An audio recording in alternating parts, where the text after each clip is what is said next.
Pernah gak kamu ngelewatin rel kereta yang kelihatannya biasa aja, tapi tiba-tiba rasanya kayak ada yang ngeliatin dari kegelapan? Malam ini, aku bakal ceritain satu kisah dari jalur Pantura tepatnya di Kaliungu, Kendal. Relnya udah ada sejak puluhan tahun lalu, dilewati ribuan kendaraan tiap hari. Tapi, ada sesuatu yang beda kalau kamu lewat situ tengah malam. Banyak sopir bilang, mereka lihat seseorang menyeberang rel. Wanita berpakaian putih, rambutnya panjang banget, menunduk, dan selalu muncul pas jam 12:23. Tapi yang paling aneh, setiap kali mereka nyorot lampu ke arahnya, sosok itu hilang. Jadi, kalau kamu kebetulan lewat rel Pantura itu malam nanti, pastiin kamu gak berhenti di sana, karena bisa jadi dia yang malah menunggumu. Selamat datang di Kenari Malam, di mana setiap cerita bukan cuma untuk kamu dengar, tapi juga untuk kamu rasakan. Malam di Kaliungu itu terasa aneh sejak awal. Langitnya mendung tipis, tapi gak sampai hujan. Bulan cuma setengah, cahayanya redup kayak ngumpet di balik awan kelabu. Jalanan Pantura arah Kendal sepi, padahal biasanya jalur itu gak pernah tidur. Tapi malam itu, entah kenapa, semuanya terasa sunyi, terlalu sunyi. Udara dari laut utara berhembus pelan, dinginnya bikin kulit merinding. Di kejauhan, suara ombak samar-samar terdengar, bercampur sama bunyi gesekan ranting dari pohon-pohon di pinggir jalan. Di tengah jalur itu ada satu perlintasan rel yang selalu dilewati kendaraan dari arah barat ke timur. Relnya biasa aja, dua besi panjang dengan batu-batu kecil di bawahnya. Tapi warga sekitar sering bilang kalau rel itu beda. Katanya, itu bukan sekadar jalur kereta. Ada sesuatu di sana yang gak bisa dijelaskan, sesuatu yang gak mau dilihat tapi kadang nunjukin diri pada orang yang sial lewat di waktu yang salah. Jangan berhenti di sana kalau udah lewat jam 12 malam. Begitu kata orang-orang. Dan malam itu, tepat jam 12:10, seseorang melanggar peringatan itu. Suara jangkrik berhenti bersamaan waktu lampu merah di perlintasan mulai berkedip. Lampunya gak terang, cuma cahaya redup yang kadang hidup, kadang mati. Biasanya kalau lampu itu nyala, tandanya ada kereta bakal lewat. Tapi malam itu, gak ada suara roda besi, gak ada peluit, gak ada apa-apa. Palang rel juga gak turun, cuma lampu yang kedip pelan, kayak memberi sinyal ke arah kegelapan. Beberapa pengendara motor yang lewat sempat melambatkan laju, melirik ke arah rel itu sebentar, lalu buru-buru nambah gas. Mereka pura-pura gak lihat apa-apa. Orang-orang sini sudah terbiasa begitu, pura-pura gak tahu, pura-pura gak dengar, biar bisa pulang dengan selamat. Sekitar 10 meter dari rel, sebuah mobil box warna putih melaju pelan. Sopirnya, pria parubaya bernama Rahmat, baru aja selesai antar barang dari Semarang ke Pekalongan dan mau balik ke gudang. Jalannya santai, lampu depan mobilnya menyorot lurus ke arah rel yang kosong. Tapi entah kenapa, begitu cahaya lampu menyentuh rel, Rahmat merasa aneh. Kayak ada hawa dingin tiba-tiba menyusup dari balik dashboard, menusuk tengkuknya. Udara di kabin yang tadinya hangat langsung berubah dingin menggigit. Dia sempat merapatkan jaket, tapi rasa itu gak hilang, justru makin parah, sampai kulit di lengannya berdiri semua. Lampu merah di perlintasan masih berkedip pelan, tapi gak ada tanda-tanda kereta bakal datang. Rahmat mulai curiga, jangan-jangan sistemnya out. Tapi sebelum dia sempat mikir lebih jauh, matanya menangkap sesuatu di tengah rel. Awalnya cuma bayangan samar, tapi makin lama, bayangan itu jadi jelas. Seorang wanita berdiri di sana, tepat di tengah rel, membelakangi mobilnya. Rambutnya panjang banget, hitam legam dan kusut, jatuh sampai ke pinggang. Pakaian putihnya lusuh dan panjang, berkibar pelan tertiup angin malam.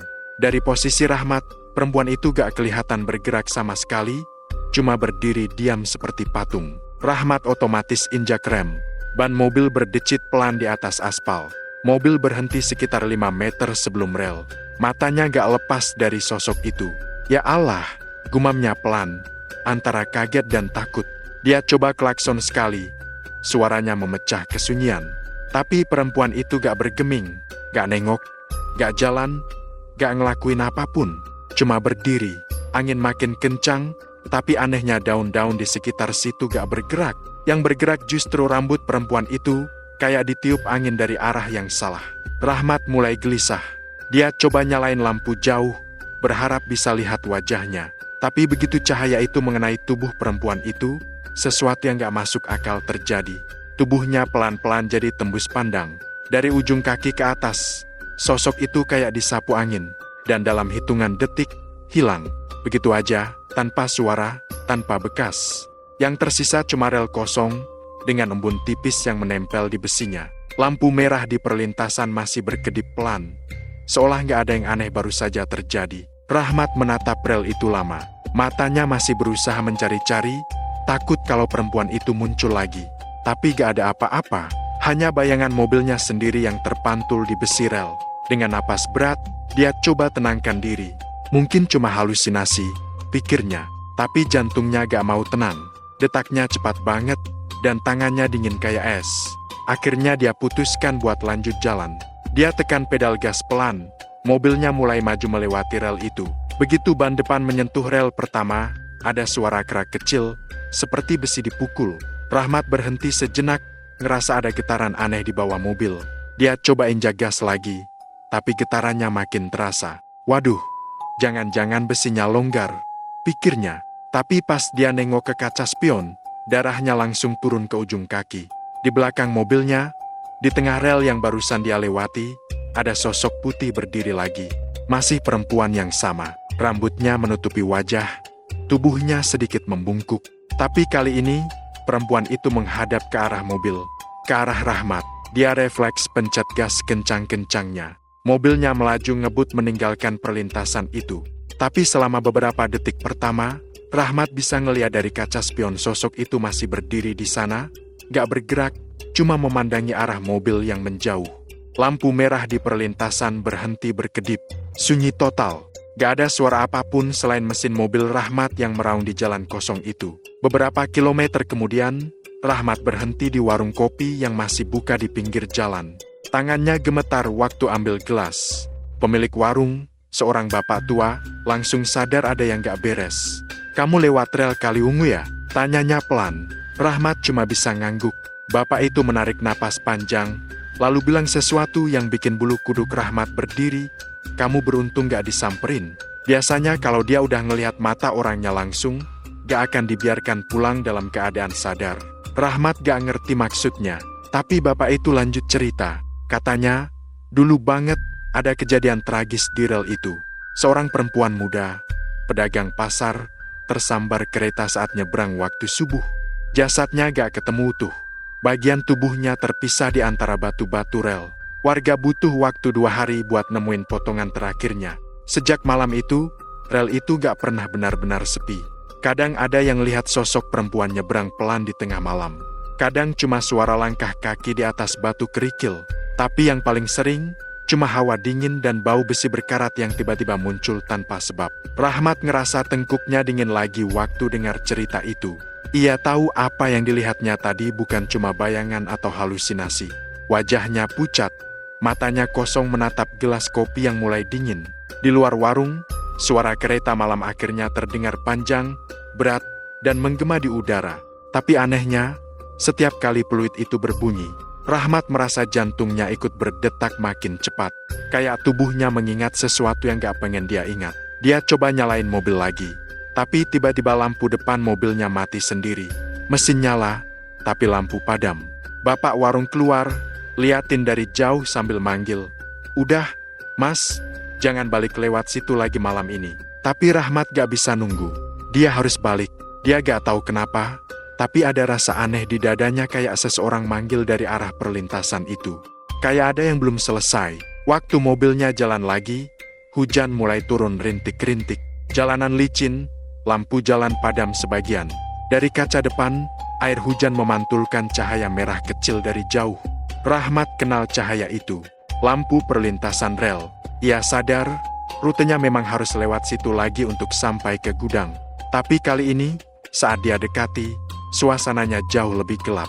Lampu merah di perlintasan masih menyala, tapi gak berkedip lagi, nyala terus, stabil, tapi warnanya bukan merah terang, melainkan merah gelap seperti darah. Rahmat pelan-pelan melambat. Gak ada kendaraan lain di sekitar. Udara makin dingin, bahkan napasnya keluar asap tipis di dalam kabin. Dia coba matiin radio, tapi suara statis malah terdengar. Di antara suara berisik itu, samar-samar terdengar suara perempuan berbisik. Pelan banget, nyeret, kayak dari belakang kursi. Jangan berhenti, bisik itu berkata lirih. Rahmat spontan nengok ke kursi belakang, tapi kosong. Gak ada siapa-siapa, tapi waktu matanya kembali ke depan, di depan mobilnya di tengah rel yang sama berdiri perempuan itu lagi. Kali ini jaraknya cuma 2 meter. Rambut panjangnya basah kena hujan, tapi wajahnya tetap gak kelihatan. Pakaian putihnya nempel di tubuh, meneteskan air ke batu rel. Rahmat gak bisa gerak, tangannya gemetar di atas setir. Tiba-tiba, sosok itu mulai melangkah maju. Pelan banget, tapi pasti. Setiap langkahnya meninggalkan jejak air yang cepat hilang diserap tanah. Ya Allah, Rahmat berdoa dalam hati. Tapi perempuan itu gak berhenti. Langkahnya makin dekat, makin jelas, dan waktu lampu mobilnya menyinari bagian wajahnya. Baru Rahmat sadar, perempuan itu gak punya mata. Hanya 2 lubang hitam menganga di wajah pucatnya. Mulutnya tersenyum kecil, tapi darah menetes dari bibirnya, menetes pelan ke bajunya yang sudah lusuh.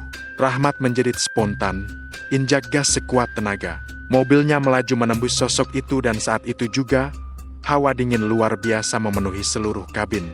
Pandangannya gelap sesaat, dan ketika dia buka mata, mobilnya udah ada di sisi lain rel. Sosok itu gak kelihatan lagi. Tapi di kaca spion, embun menempel membentuk jejak tangan 5 jari kecil dengan bekas air menetes pelan. Rahmat akhirnya berhasil sampai ke gudang menjelang subuh. Tapi sejak malam itu, dia nggak pernah mau lewat jalur Pantura Kaliwungu lagi. Katanya, setiap kali dia lewat tempat lain, kaca spion mobilnya suka buram tiba-tiba. Dan di tengah kabutnya selalu ada bayangan samar perempuan berdiri di rel, nyebrang pelan tanpa suara. Dan yang paling menyeramkan, setiap jam 12 malam, lampu merah di perlintasan Kaliwungu masih berkedip sendiri, meski gak ada kereta lewat sama sekali. Setelah kejadian malam itu, kabar tentang penampakan di rel Kaliwungu makin sering dibicarakan warga sekitar. Awalnya cuma bisik-bisik di warung kopi dan obrolan sopir angkot, tapi lama-lama banyak yang ngalamin hal serupa. Beberapa bilang mereka lihat bayangan putih nyebrang rel, ada juga yang ngaku dengar suara tangisan dari kejauhan. Semuanya terjadi di jam yang sama, antara pukul 12 sampai jam 1 malam. Pos jaga kecil di dekat rel itu dijaga sama seorang pria tua bernama Pak Mardi. Badannya kurus, rambutnya udah memutih sebagian, dan wajahnya kelihatan selalu capek. Kayak orang yang udah lama gak bisa tidur nyenyak. Setiap malam dia duduk di kursi kayu di samping palang besi, ditemani kopi hitam dan rokok kretek. Dari pos kecil itu, dia bisa lihat langsung jalur kereta dan jalan Pantura yang sepi kalau malam. Malam itu, sekitar jam 11 lewat sedikit, seorang pengemudi ojek lewat dan berhenti di dekat pos. "Pak, kok lampunya nyala tapi gak ada kereta ya?" tanya si pengemudi sambil menatap lampu merah di atas rel yang berkedip pelan. Pak Mardi cuma nyengir tipis, lalu jawab pelan, "Kalau jam segini nyala, artinya dia lewat." Dia, pengemudi itu heran. Pak Mardi gak langsung jawab. Dia cuma ngelirik ke arah rel yang berkilat samar kena cahaya lampu pos. Suara jangkrik tiba-tiba hilang, diganti sama desir angin yang lewat di sela-sela besi. "Udah sana, jangan lama-lama di sini. Bukan waktu yang pas buat ngobrol," katanya pelan. Hampir kayak bisikan. Si pengemudi yang tadinya pengen ngopi akhirnya pamit buru-buru. Dia ngerasa suasananya gak enak, kayak ada yang ngawasin dari arah kegelapan. Begitu ojek itu pergi, Pak Mardi duduk lagi. Matanya kosong menatap ke arah rel. Sesekali dia minum kopi yang udah dingin, sambil dengerin suara besi yang bergetar pelan. Getaran kecil itu kayak langkah kaki. Pelan, teratur, dan nyeret panjang di antara batu-batu kecil. Tapi waktu dia lihat ke arah ujung rel, gak ada siapa-siapa, cuma gelap. Dia nyalain rokok lagi. Asapnya naik tipis, tapi gak lama langsung buyar karena angin. "Kamu lewat lagi?" "Ya," gumamnya lirih. Suaranya tenang, tapi matanya gak lepas dari rel yang pelan-pelan berkabut tipis. Sekitar 15 tahun lalu, kejadian mengerikan pernah terjadi di perlintasan itu. Pak Mardi masih ingat jelas malamnya. Seorang perempuan muda, pedagang sayur dari pasar Weleri, terburu-buru pulang karena anaknya demam di rumah. Waktu itu sekitar jam 3 pagi, kereta barang lewat kencang banget, dan perempuan itu gak sempat mundur. Tubuhnya terpental jauh, dan warga baru nemuin jasadnya keesokan harinya. Tapi yang bikin warga trauma, kepalanya gak pernah ketemu. Sejak malam itu, banyak yang bilang arwah perempuan itu masih nyari kepalanya. Kadang muncul di rel, kadang di pinggir jalan, nyebrang pelan sambil bawa kantong plastik, kayak masih pulang dari pasar. Orang yang pernah lihat bilang, dari jauh dia kelihatan normal, tapi kalau lampu kendaraan kena wajahnya, cuma ada rambut panjang nutupin ruang kosong tanpa kepala. Pak Mardi waktu itu ikut evakuasi jasadnya. Dia masih ingat betul bau amis darah yang nyampur sama udara laut. Sejak hari itu, tiap kali dia jaga malam, selalu ngerasa ada yang berdiri di sisi rel, meski gak kelihatan. Pernah satu malam, waktu dia baru aja matiin rokok, dia dengar suara langkah kecil dari arah utara rel. Langkah itu pelan banget, kayak orang nyeret sandal. Dia pikir mungkin warga lewat, tapi gak mungkin juga, karena jam segitu udah larut banget. Dia nyalain senter, arahkan ke rel. Di ujung sana, ada sosok samar perempuan, bajunya putih, rambutnya panjang banget, berdiri membelakangi dia. "Bu, mau nyebrang? Tunggu dulu, masih bahaya," seru Pak Mardi, spontan. Tapi perempuan itu gak dengar, malah mulai jalan pelan ke tengah rel. Langkahnya aneh, gak nempel tanah, kayak melayang. Cahaya senter Pak Mardi gemetar waktu dia arahkan terus ke sosok itu. Begitu perempuan itu udah di tengah rel, tiba-tiba dari arah barat terdengar suara kereta datang. Peluit panjang, suara besi berat, getaran tanah mulai terasa. Pak Mardi langsung panik. "Bu, minggir, Bu!" teriaknya lagi. Tapi perempuan itu tetap jalan, pelan banget, ke arah tengah rel. Dan waktu lampu depan kereta menyinari tubuhnya, sosok itu hilang. Gak tersambar, gak jatuh, gak kemana-mana, cuma lenyap kayak bayangan yang dihapus dari cahaya. Kereta lewat dengan suara menderu, anginnya kencang banget sampai pos kecil Pak Mardi bergetar. Setelah kereta lewat, rel kosong. Cuma ada kabut tipis yang menggantung di atas besi. Sejak malam itu, Pak Mardi sadar kalau ada sesuatu yang terikat di rel itu. Sesuatu yang gak pernah pergi. Kadang malam-malam dia dengar suara perempuan nangis pelan dari arah rel. Suaranya nyeret, dalam, kayak orang sesak napas. Kadang juga ada yang manggil pelan dari arah luar pos. "Pak, tolongin saya nyebrang, Pak." Tapi waktu dia keluar, gak ada siapa-siapa. Orang-orang yang pernah dengar cerita itu bilang, mungkin perempuan itu belum bisa pergi karena kematiannya gak utuh. Tapi Pak Mardi punya pendapat lain. Dia gak nyari kepalanya. Katanya suatu malam ke warga yang numpang ngopi di pos.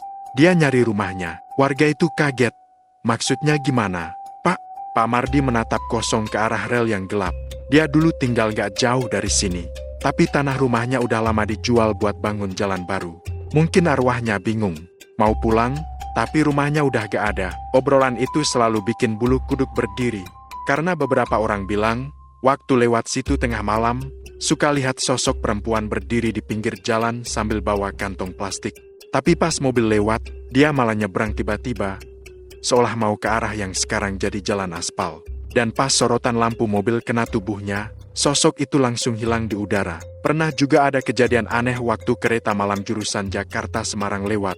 Masinisnya lapor ke stasiun berikutnya kalau dia lihat sesuatu di tengah rel. Katanya ada perempuan berdiri di tengah jalur, tangannya melambai, kayak minta tolong. Tapi begitu kereta makin dekat, perempuan itu nggak bergerak, dan waktu cahaya depan kena, hilang, gak ada apa-apa. Tapi yang bikin aneh, begitu kereta berhenti di stasiun berikutnya, bagian depan lokomotifnya penuh noda merah seperti lumpur bercampur darah. Petugas sempat periksa, tapi gak ada korban, gak ada tanda-tanda kecelakaan. Dan yang lebih aneh lagi, kejadian itu pas jam 12:12 malam, jam yang sama saat Rahmat, sopir mobil box, lihat sosok yang sama seminggu sebelumnya. Sejak kejadian itu, beberapa pengemudi yang sering lewat mulai cari rute lain, meski harus muter jauh. Mereka bilang lebih baik buang bensin daripada buang nyawa. Tapi masih ada beberapa orang yang gak percaya. Salah satunya Dimas, anak muda yang sering nongkrong di warung dekat perlintasan. Dia bilang semua itu cuma mitos. "Ah, paling halusinasi. Orang ngantuk aja tuh," katanya sambil ketawa waktu ngobrol sama Pak Mardi. Tapi Pak Mardi cuma senyum tipis. "Ya semoga kamu gak pernah lihat langsung," jawabnya pelan. Beberapa hari kemudian, Dimas ngalamin sendiri. Malam minggu, dia pulang dari rumah temannya, bawa motor sendirian. Jam menunjukkan 00,25 saat dia sampai di dekat rel Kaliwungu. Jalan sepi, cuma lampu merah di perlintasan yang nyala redup. Dia berhenti sebentar buat ngerokok, pas di dekat palang besi. Saat dia nyalain korek, dari pantulan kaca spion, dia lihat seseorang berdiri di tengah rel. Pakaian putih, rambut panjang, gak gerak sedikit pun. Dimas sempat mikir, wah, ini pasti warga mabuk. Tapi waktu dia nengok langsung, sosok itu gak ada. Dia coba nyalain motor lagi, tapi mesin gak mau hidup. Berulang kali dicoba, tetap mati. Lalu dari arah belakang, terdengar suara langkah kecil di atas batu. Pelan banget tapi mendekat. Langkah itu berhenti pas di belakang punggungnya. Dimas ngerasa napas dingin banget nyentuh tengkuknya, bikin bulu kuduk berdiri semua. Dan di antara hembusan napas itu, terdengar suara lirih perempuan berbisik, "Kamu ngeliat aku?" Ya, Dimas langsung lompat dari motor, lari sekuat tenaga tanpa nengok ke belakang. Dia baru berhenti pas udah jauh dari rel. Motor dan helmnya ditinggal begitu aja. Besok paginya, warga nemuin motor itu masih di tempat yang sama. Tapi kaca spion kanannya pecah, dan di spion kiri ada jejak tangan kecil kayak bekas air. Padahal malam itu gak hujan sama sekali. Cerita itu bikin warga makin yakin kalau rel Kaliungu emang bukan tempat biasa. Dan sejak malam itu, Pak Mardi selalu baca doa setiap kali lampu merah mulai nyala tanpa sebab. Katanya, kalau lampu itu berkedip pelan tapi gak ada suara kereta, itu tandanya dia lewat lagi perempuan tanpa kepala yang masih berusaha nyebrang. Entah kemana tujuannya. Yang bikin makin menyeramkan, minggu berikutnya, pos jaga tempat Pak Mardi biasa duduk kebakar sebagian. Waktu warga padamkan api, mereka nemuin kursi kayu dan termos kopinya masih utuh. Tapi di dinding belakang pos, jelaga membentuk siluet perempuan berdiri dengan rambut panjang terurai ke bawah. Gak ada yang berani hapus noda itu. Katanya, setiap kali ada yang nyoba bersihin, dari arah rel selalu terdengar suara langkah pelan di atas batu. Kayak ada yang nyebrang lagi di tengah malam. Bab 3 dimulai dengan suasana yang makin ganjil di sekitar rel itu. Sejak kejadian mobil box yang berhenti mendadak karena melihat wanita berpakaian putih menyeberangi rel, kabar itu menyebar cepat di kalangan sopir dan warga sekitar. Awalnya cuma dianggap cerita iseng sopir ngantuk, tapi lama-lama makin banyak yang ngalamin hal serupa. Ada yang ngaku melihat bayangan putih dari jauh, ada yang dengar suara langkah di atas rel waktu tengah malam. Bahkan ada yang bilang mencium aroma melati padahal gak ada siapapun di situ. Malam itu, sekitar jam 11, seorang ojek online bernama Bayu lagi nunggu order di pinggir jalan dekat rel Kaliungu. Ia duduk di atas motor, main HP, sesekali nengok ke arah rel yang cuma diterangi lampu jalan redup. Udara malam itu dingin banget, angin laut terasa nyusup sampai ke tulang. Dari kejauhan, kedengeran suara jangkrik dan sesekali bunyi gesekan logam kecil kayak besi kegesek roda. Awalnya Bayu pikir itu suara kereta mau lewat. Tapi waktu dia lihat lampu sinyal belum menyala, dia mulai ngerasa aneh. Beberapa menit kemudian, dari arah seberang rel, muncul sosok perempuan jalan pelan. Dari kejauhan, kelihatan dia pakai baju putih panjang sampai menutupi kaki. Bayu refleks nyalain lampu motornya lebih terang, biar jelas siapa yang lewat tengah malam gitu. Tapi begitu cahaya kena tubuh perempuan itu, Bayu ngerasa jantungnya berhenti berdetak sesaat. Sosok itu bukan jalan, tapi melayang sedikit di atas tanah. Langkahnya nggak nyentuh rel. Rambutnya panjang banget, nutupin hampir seluruh wajahnya. Dan bajunya kayak basah kuyup, nempel di tubuhnya. Bayu buru-buru matiin lampu motor, pura-pura ngelihat ke arah lain, tapi dari sudut matanya, dia masih bisa ngelihat sosok itu pelan-pelan nyebrang rel, dan menghilang tepat di tengah-tengah lintasan. Bayu nggak berani bergerak, tangannya dingin, keringat dingin mulai keluar dari belakang lehernya. Saat itu, HP-nya bergetar ada notifikasi order masuk. Tapi waktu dia buka, tulisan di layar HP-nya bukan nama pelanggan seperti biasa, melainkan pesan aneh bertuliskan, "Jangan berhenti di rel." Dia belum selesai, Bayu langsung matiin HP-nya, starter motor, dan gas pergi tanpa nengok ke belakang. Suara mesin motornya menggema di jalan kosong, tapi di telinganya masih kedengeran samar suara langkah kaki nyeret dari arah rel, seperti ada yang ngikutin di belakang. Waktu Bayu belok di pertigaan, dia beraniin diri buat lihat lewat spion, dan matanya langsung membesar. Di ujung rel, di bawah lampu jalan yang berkedip pelan, terlihat sosok putih itu berdiri lagi. Dia menghadap ke arah Bayu pergi. Besok paginya, Bayu cerita ke warung kopi tempat sopir-sopir biasa ngumpul. Tapi bukannya ditertawakan, beberapa orang justru mengangguk pelan. Kayak mereka udah pernah ngalamin hal yang sama. Ada satu sopir truk tua, namanya Pak Kus, yang bilang kalau rel itu memang udah lama dianggap angker. Katanya, dulu pernah ada kecelakaan parah di situ, kereta menabrak mobil yang nekat nyebrang waktu palang belum turun. Semua penumpangnya meninggal di tempat, termasuk seorang perempuan muda yang waktu itu sedang hamil. Sejak kejadian itu, warga sering lihat sosok perempuan yang sama di sekitar rel, terutama kalau malam Jumat. Dia kadang muncul sendirian di tengah rel, kadang duduk di pinggir sambil nangis, dan kadang, katanya, naik ke peron kosong dekat pos jaga lama. Pak Kus bilang, penjaga rel yang dulu bertugas di sana sampai resign karena nggak tahan diganggu. Setiap tengah malam, dia dengar suara orang manggil namanya dari arah rel, tapi waktu dilihat, nggak ada siapa-siapa. Cerita itu bikin suasana warung kopi langsung hening. Bayu cuma bisa diem, nunduk, sambil mainin gelas kopinya. Tapi di dalam hatinya, rasa penasaran malah makin besar. Malam itu, dia mutusin buat balik lagi ke sana. Tapi kali ini bukan buat nunggu order, melainkan buat buktiin sendiri apa yang dia lihat benar-benar arwah atau cuma halusinasi. Menjelang tengah malam, Bayu bawa motornya pelan menuju rel Kaliwungu. Lampu jalan masih sama redup, kedap-kedip kayak mau mati. Udara malam makin dingin, tapi suasana sepi banget. Cuma suara gesekan ranting dan bunyi roda truk dari jauh. Di pinggir rel, dia matiin motor, duduk di atas jok sambil ngelihat ke arah lintasan yang membentang panjang kedua arah. Dari kejauhan, samar-samar terdengar suara kereta, tapi anehnya, sinyal lampu merah belum nyala. Beberapa menit kemudian, angin bertiup agak kencang, dan Bayu mencium aroma melati yang kuat banget, sampai bikin mual. Dia nengok ke kiri, dan di situ, di antara dua rel, ada sosok putih berdiri lagi. Tapi kali ini lebih jelas. Wajahnya pucat, matanya hitam kayak lubang kosong, dan mulutnya terbuka sedikit, seperti mau ngomong sesuatu. Bayu nggak bisa gerak, badannya kaku. Sosok itu pelan-pelan melangkah ke arahnya, langkahnya nyeret, suaranya bikin bulu kuduk berdiri. Bayu pengen kabur, tapi motor tiba-tiba nggak bisa di starter. Mesin mati total, padahal sebelumnya nyala normal. Saat dia panik, tiba-tiba lampu sinyal perlintasan kereta nyala berkedip merah cepat. Padahal nggak ada suara kereta sedikit pun. Sosok itu berhenti di tengah rel, matanya menatap lurus ke arah Bayu. Lalu perlahan mengangkat tangannya, menunjuk ke arah belakang Bayu. Bayu refleks nengok, tapi yang dia lihat bikin darahnya serasa berhenti mengalir. Di belakangnya, berdiri sosok lain, seorang pria berpakaian seperti masinis, tapi wajahnya rusak, separuh hangus, separuh hancur.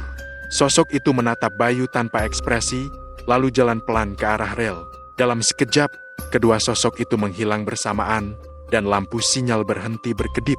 Bayu langsung berhasil nyalain motornya lagi dan kabur secepat mungkin.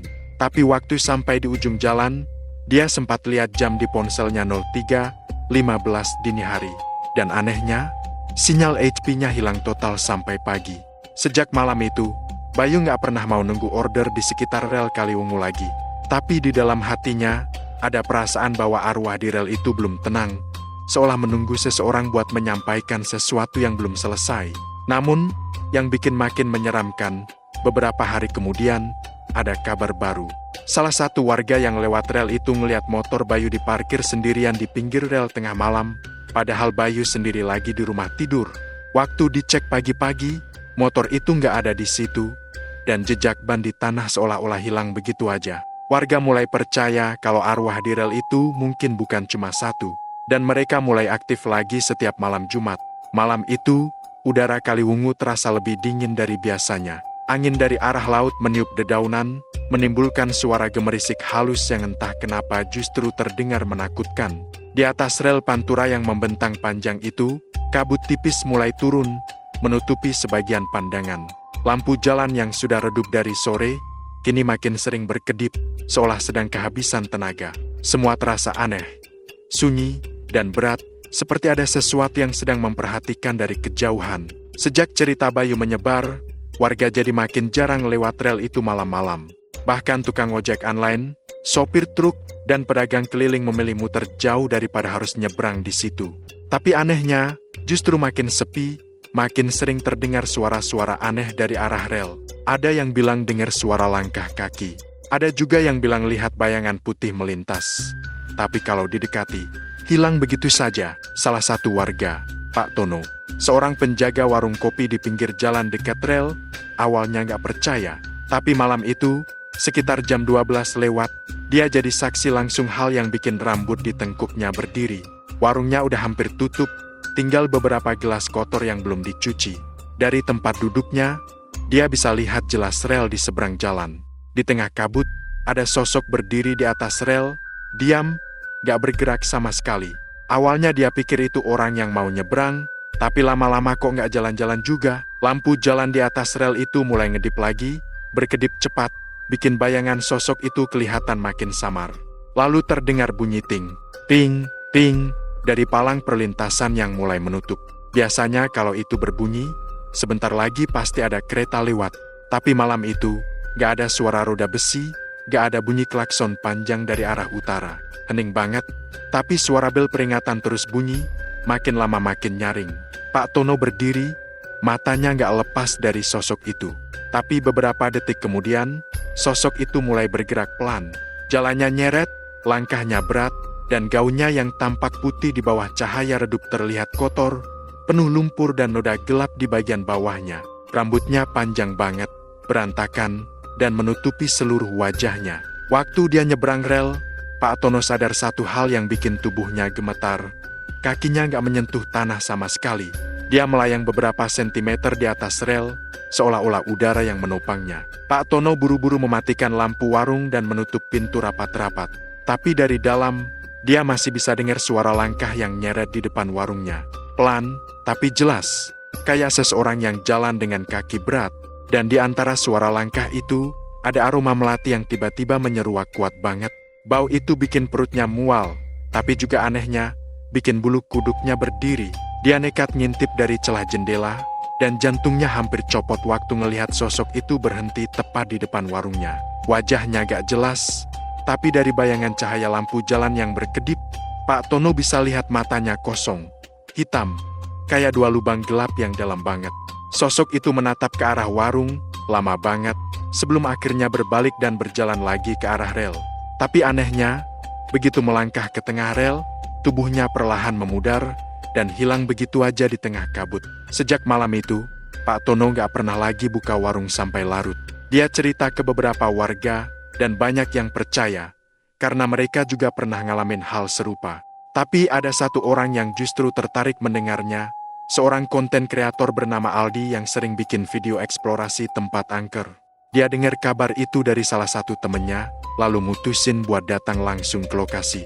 Niatnya mau bikin konten uji nyali di rel angker Kaliwungu. Aldi datang bareng dua temennya, Rio dan Nando. Mereka bawa kamera, senter, dan alat perekam suara. Sekitar jam 1 dini hari, mereka mulai syuting di dekat rel. Awalnya, semuanya biasa aja. Cuma suasana malam yang sunyi, dan sesekali bunyi jangkrik atau angin lewat. Tapi sekitar jam 2 kurang seperempat, alat perekam mereka mulai ngeluarin suara aneh. Di headphone yang dipakai Rio, terdengar suara langkah kaki dari arah rel. Padahal mereka semua lagi diam di tempat. Mereka coba rekam lagi. Tapi kali ini suara itu makin jelas, ada yang jalan pelan di atas batu kerikil, suara gesekan logam kecil kayak rantai. Dan samar, suara perempuan nangis pelan. Aldi ngeliat ke arah rel lewat viewfinder kamera, dan matanya langsung membesar. Dalam layar kamera, di tengah rel, tampak sosok putih berdiri, tapi kalau dilihat langsung pakai mata, gak ada siapa-siapa di sana. Aldi nyuruh Rio ngarahin senter ke sana. Begitu cahaya kena rel, sosok itu kelihatan makin jelas berdiri diam, rambut panjang nutupin wajah, gaun putih sobek di bagian bawah. Tapi yang paling bikin mereka ngeri, kaki sosok itu gak nempel di rel, melayang, dan bayangannya memanjang ke arah mereka. Rio langsung mundur sambil gemetaran, tapi Aldi malah ngelangkah maju pelan, kameranya tetap ngarah ke sosok itu. Dia sempat bilang pelan, "Permisi, kami gak berniat ganggu, cuma pengen tahu siapa kamu." Tapi belum sempat dia lanjut, sosok itu bergerak cepat ke arah mereka. Dalam rekaman, terdengar suara keras seperti angin kencang, lalu teriakan Rio dan Nando hampir bersamaan. Kamera jatuh ke tanah, dan gambar terakhir yang terekam adalah sepasang kaki pucat yang berdiri tepat di depan lensa. Keesokan paginya, Warga nemuin kamera itu di pinggir rel, masih nyala tapi baterai udah hampir habis. Isinya cuma rekaman 6 menit terakhir, dengan suara tangisan perempuan di latar belakang, lalu hening total.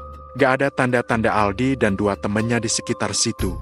Motor mereka masih terparkir di tepi jalan, kuncinya masih nempel, tapi mereka bertiga hilang tanpa jejak. Polisi sempat datang dan nyisir area rel sampai ke pinggir sungai, tapi gak ketemu apa-apa.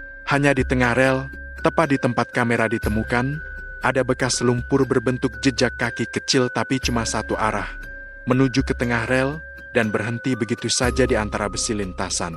Seolah orang itu menghilang di situ. Setelah kejadian itu, warga makin yakin kalau rel Kaliwungu bukan sekadar lintasan biasa. Ada sesuatu yang tertinggal di sana, arwah yang belum tenang, menunggu seseorang yang mungkin dulu punya hubungan dengan kejadian di masa lalu. Dan sejak malam itu, setiap ada yang lewat rel itu di atas jam 12, mereka bilang kadang-kadang lampu merahnya nyala sendiri, meskipun gak ada kereta lewat. Dan sesekali, dari dalam kabut, muncul sosok perempuan menyeberangi rel perlahan, lalu hilang di balik kegelapan. Malam Jumat berikutnya, suasana di sekitar rel Pantura Kaliwungu terasa lebih mencekam dari biasanya. Kabut turun lebih tebal, menutupi hampir seluruh pandangan di sepanjang jalan. Udara terasa lembab dan dingin, bau besi dari rel bercampur dengan aroma melati samar yang datang entah dari mana. Sejak kejadian hilangnya Aldi dan 2 temannya, warga sekitar mulai menghindari daerah itu sama sekali. Bahkan kendaraan yang biasanya melintas pun sekarang memilih rute lain. Rel itu seperti menjadi garis batas yang tak terlihat antara dunia manusia dan sesuatu yang lain.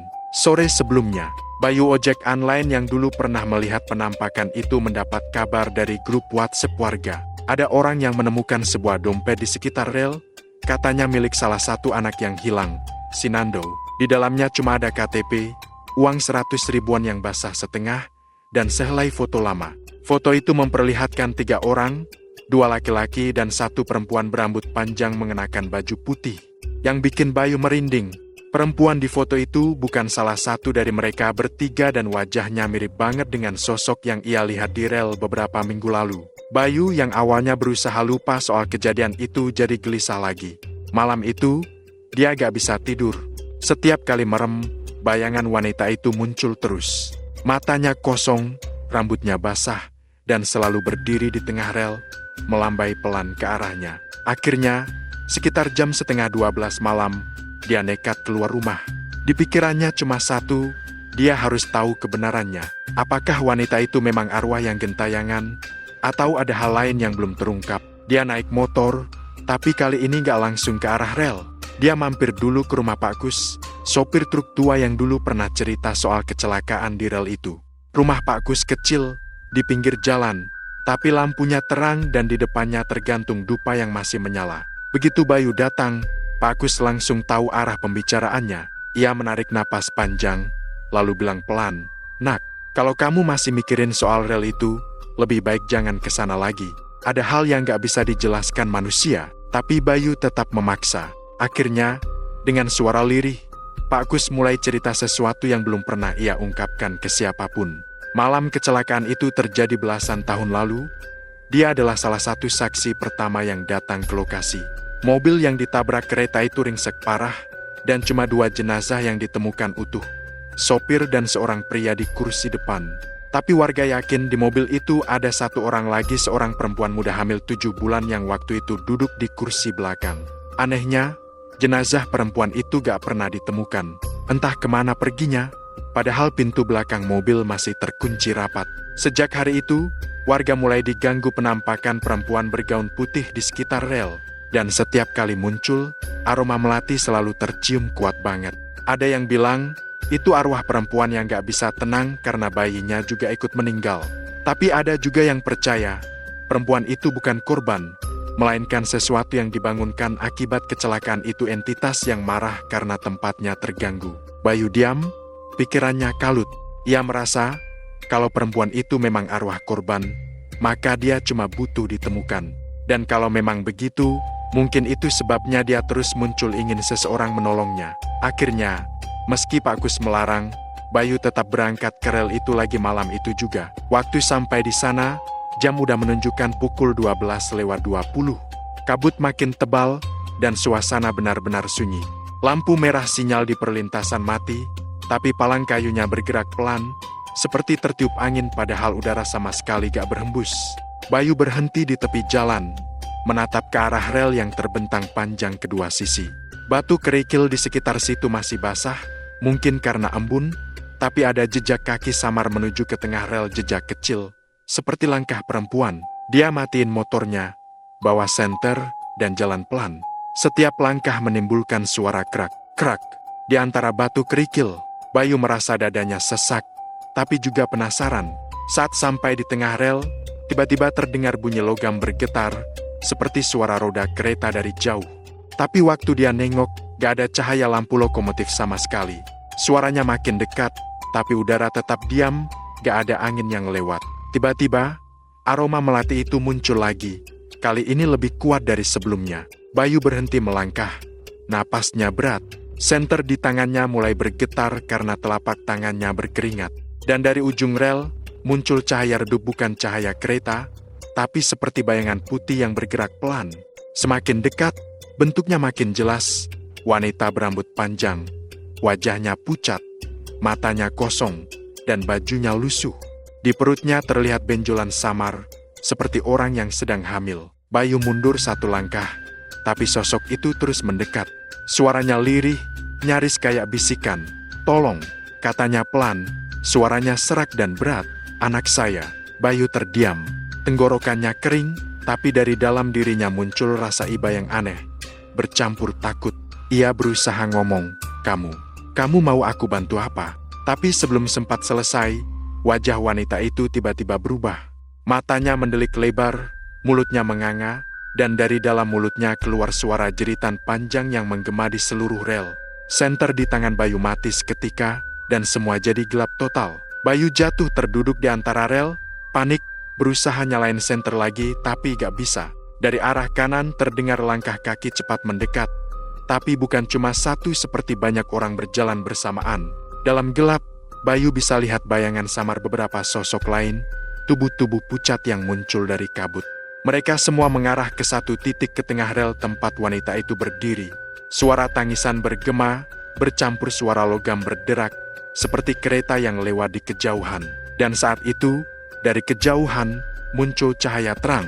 Bayu sempat pikir itu kereta sungguhan, tapi semakin dekat, cahaya itu terlalu besar, terlalu menyilaukan. Dia memejamkan mata, menutup wajah dengan tangan, tapi suara logam itu makin keras. Lalu, tiba-tiba, semuanya hening. Tak ada suara, tak ada angin, tak ada cahaya. Ketika Bayu buka matanya, dia udah gak lagi di tengah rel. Ia berdiri di pinggir jalan, napas terengah-engah. Motornya masih di tempat semula, dan jam di ponselnya menunjukkan pukul 3 tepat.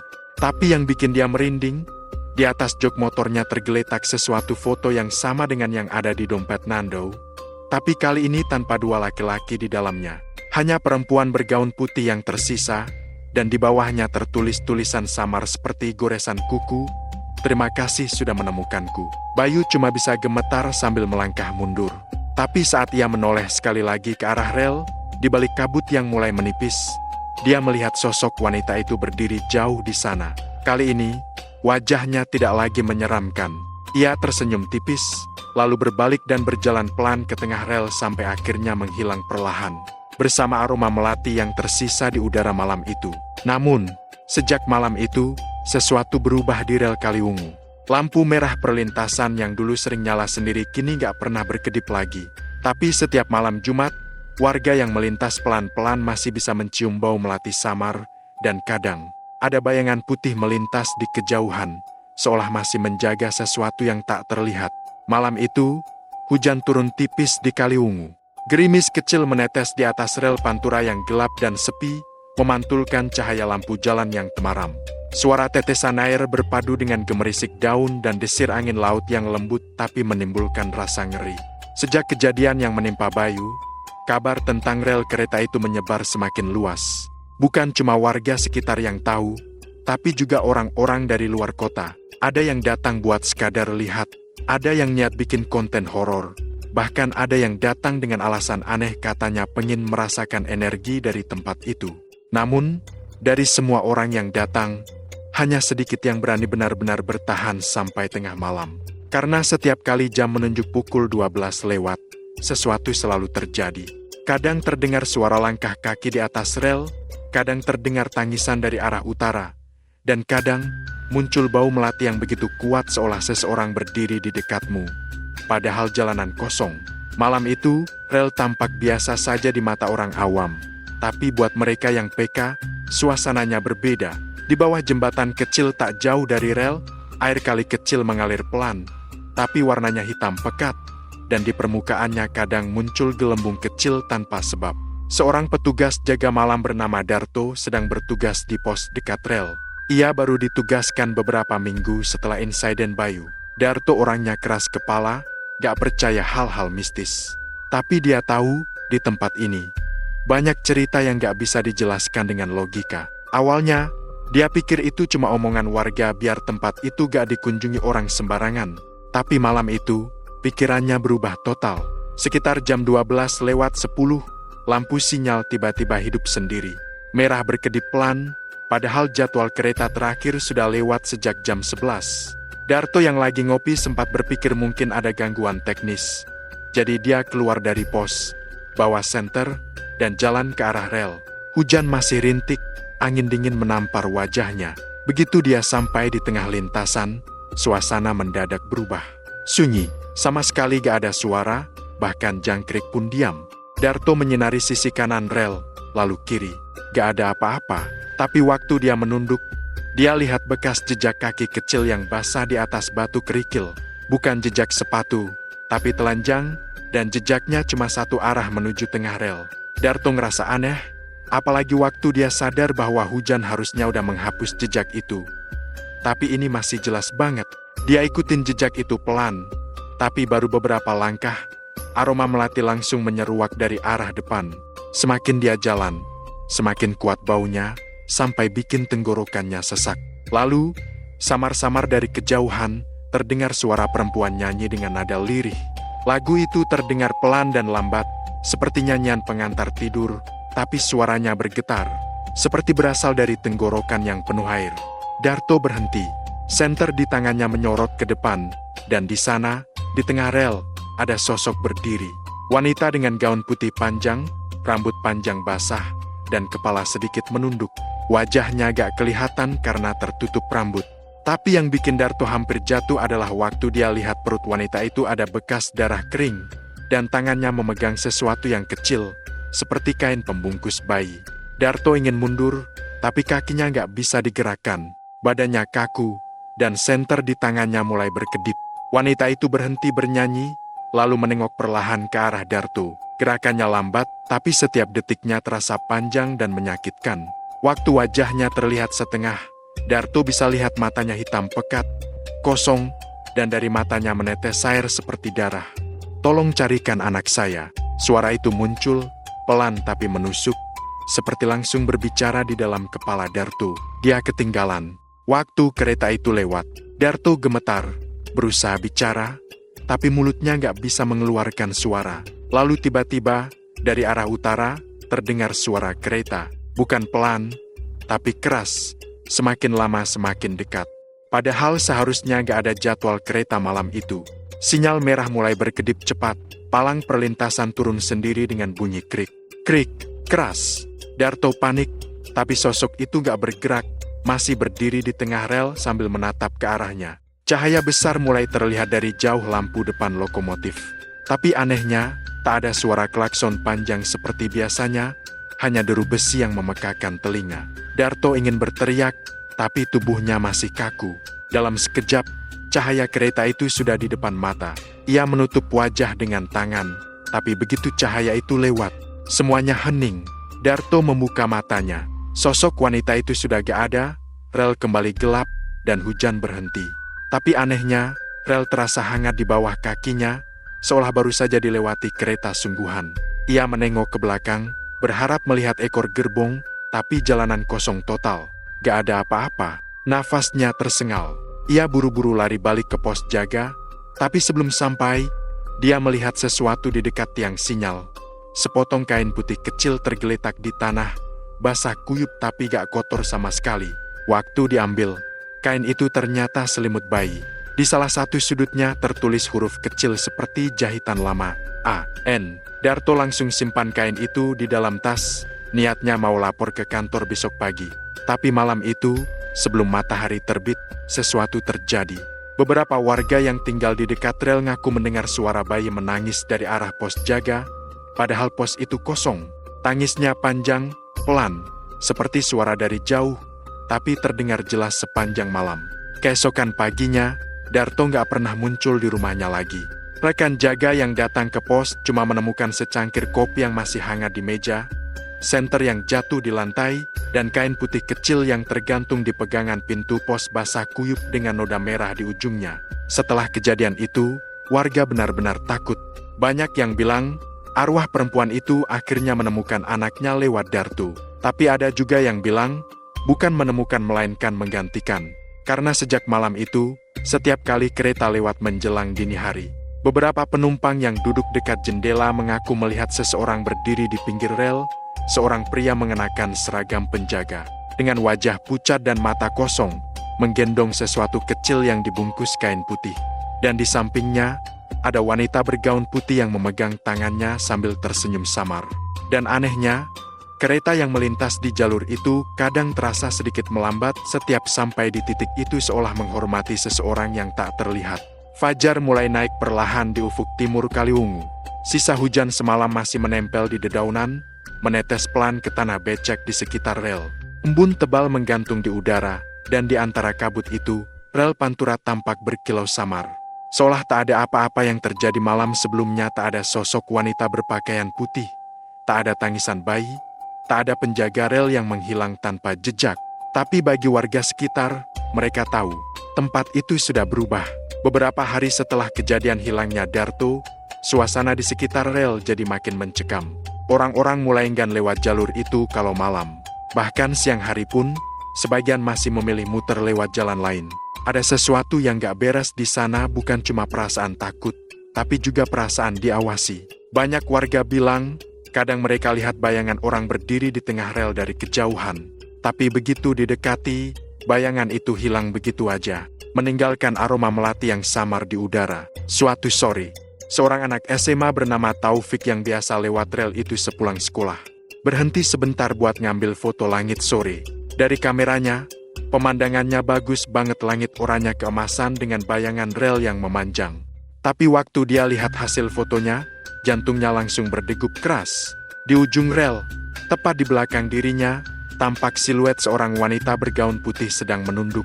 Rambutnya terurai panjang, dan di pelukannya, tampak seperti sesuatu yang kecil. Taufik gak ingat ada siapapun di sana waktu dia ambil foto itu. Gak ada siapa-siapa, cuma dia sendiri. Tapi gambar itu jelas banget. Malamnya, dia upload foto itu ke media sosial, dan langsung viral. Banyak yang komen bilang itu editan, tapi beberapa warga Kaliwungu langsung tahu itu rel yang sama. Rel tempat Darto terakhir terlihat. Sejak foto itu beredar, orang-orang makin berdatangan. Ada yang penasaran, ada yang pengen uji nyali, ada juga yang nekat bikin konten malam-malam. Tapi anehnya, beberapa dari mereka pulang dengan wajah pucat, gak mau ngomong apa-apa. Ada yang bilang kameranya mati tiba-tiba, ada yang ngaku dengar suara bayi nangis dari bawah rel. Bahkan ada yang cerita melihat dua sosok berdiri di tengah kabut, seorang pria dengan seragam penjaga, dan wanita bergaun putih di sebelahnya. Semakin lama, cerita itu jadi legenda baru di Pantura. Warga percaya, rel Kaliwungu kini bukan sekadar jalur kereta, tapi perbatasan antara dunia yang hidup dan yang tidak.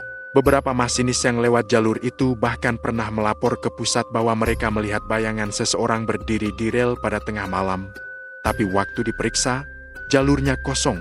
Salah satu masinis, Pak Sarwo, bahkan bilang pernah merasa keretanya melambat sendiri, padahal rem gak dia injak. Kayak ada yang nyuruh berhenti sebentar, katanya waktu diwawancarai. Pas aku lihat ke depan, aku lihat dua orang berdiri di pinggir rel, saling pegangan tangan. Tapi waktu kereta hampir sampai, mereka lenyap. Badan Perkereta Apian sempat menurunkan tim buat periksa jalur itu, takut ada masalah teknis. Tapi hasilnya nihil. Semua alat normal, sistem sinyal aman, dan jadwal kereta berjalan seperti biasa. Hanya saja, catatan dari sistem sempat menunjukkan sesuatu aneh. setiap jam 0:23. Sensor otomatis di titik Kaliwungu selalu mencatat deteksi gerakan padahal tak ada kereta lewat. Beberapa orang percaya jam itu adalah waktu terjadinya kecelakaan puluhan tahun lalu yang menewaskan seorang ibu dan anaknya di rel itu. Cerita yang sempat terlupakan sebelum akhirnya muncul kembali setelah semua kejadian ini. Menurut warga tua, sekitar tahun 80-an ada seorang wanita muda yang berusaha menyelamatkan anaknya yang jatuh di rel saat kereta lewat. Sayangnya, keduanya tak pernah ditemukan. Hanya potongan kain bayi dan serpian baju putih yang tersangkut di besi rel. Dan kini, setelah bertahun-tahun, arwah itu seperti kembali menuntut sesuatu. Entah keadilan, atau sekadar ingin diingat. Beberapa minggu kemudian, rel itu akhirnya dipasangi pagar pembatas baru, dan pos jaga Darto ditutup permanen. Tapi meski sudah tak digunakan lagi, banyak pengendara masih melaporkan hal-hal aneh. Salah satunya, truk yang melintas malam hari tiba-tiba berhenti sendiri tepat di tengah rel, mesinnya mati tanpa sebab, dan baru bisa nyala lagi setelah beberapa menit. Sopirnya bilang, saat itu dia merasa seperti ada yang menyentuh bahunya dari belakang. Padahal dia sendirian. Yang paling menyeramkan datang dari kisah seorang masinis baru. Katanya, waktu melewati jalur Kaliwungu dini hari, dia sempat melihat dua sosok berdiri di pinggir rel, melambaikan tangan. Pikirnya itu warga yang menyapa, jadi dia balas dengan membunyikan klakson pendek. Tapi setelah kereta melintas dan dia menengok lewat kaca belakang, dua sosok itu sudah gak ada, dan di rel yang basah oleh embun, terlihat dua bekas jejak kaki kecil yang berjejer rapi satu besar, satu kecil. Sampai sekarang, setiap kali kereta lewat di rel Pantura Kaliwungu tengah malam, masinis sering menurunkan kecepatan tanpa sadar. Seperti ada perasaan tak tertulis yang memaksa mereka menghormati sesuatu. Warga sekitar pun sudah terbiasa. Mereka bilang, setiap jam 12:23, jangan pernah berhenti di rel itu. Jangan melihat ke sisi kiri rel. Dan kalau kamu mencium aroma melati kuat yang muncul tiba-tiba, jangan menoleh. Karena siapapun yang menoleh, katanya bakal melihat sepasang sosok berdiri di tengah rel, menatapmu dalam diam seolah menunggu kereta berikutnya datang untuk menjemput. Dan setelah kamu melewatinya, jangan heran kalau kaca spionmu tiba-tiba berembun dari dalam. Karena kadang, sosok itu belum pergi. Dia mungkin sedang duduk di kursi belakang kendaraanmu, masih memeluk bayinya erat, dan berbisik pelan, "Kita belum sempat sampai tujuan." Sampai sekarang, rel kereta di Kaliwungu itu masih aktif dilewati. Siang tampak normal, tapi malam hari, semuanya berubah. Kadang sinyal merahnya nyala sendiri, kadang terdengar tangisan halus dari arah rel, dan beberapa kali, masinis bilang, mereka melihat dua sosok berdiri di pinggir jalur, saling bergandengan tangan. Warga percaya, itu arwah seorang ibu dan anaknya yang gak pernah sempat sampai tujuan. Dan setiap kali jam menunjuk pukul 12:23, mereka muncul lagi, menyeberangi rel, menatap siapapun yang berhenti di sana. Jadi, kalau kamu lagi di jalan Pantura arah Kendal, dan lampu merah perlintasan tiba-tiba nyala tanpa suara kereta, jangan tunggu, jangan lihat, dan jangan berhenti. Karena bisa jadi, dia sedang menyeberangi rel tepat di depanmu dan menoleh pelan ke arahmu saat kamu terpaku. Kita belum sempat sampai tujuan. Ini adalah Kenari Malam, dan ingat, kalau malam mulai terasa terlalu sunyi, mungkin kamu gak sendirian.